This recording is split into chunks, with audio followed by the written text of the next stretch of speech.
we have launched our SmartDARASA 2.0 platform.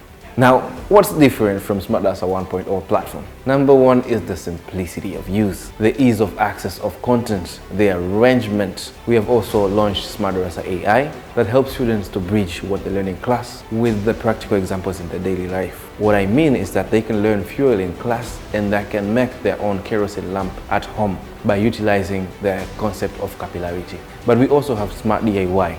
These are do-it-yourself videos that also help the students to link between what they learn in class to what they apply in life. And in that way, we are trying to make STEM understandable in a very easy way, but also we are building a generation of innovative thinkers in our community. And in this way, we're not only impacting individuals, but we're also creating a generation of innovative thinkers that are going to help Africa as a nation. Because we have also launched the SmartDARASA 2.0 offline software. We're going to start installing it in different organizations and schools.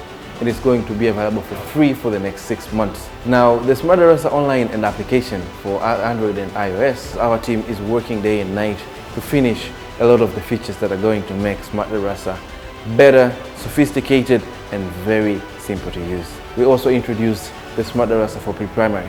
And in this, we're using our 2D animation and also our technologies. We're looking forward for a bright future in solving the education problems found in our continent of Africa.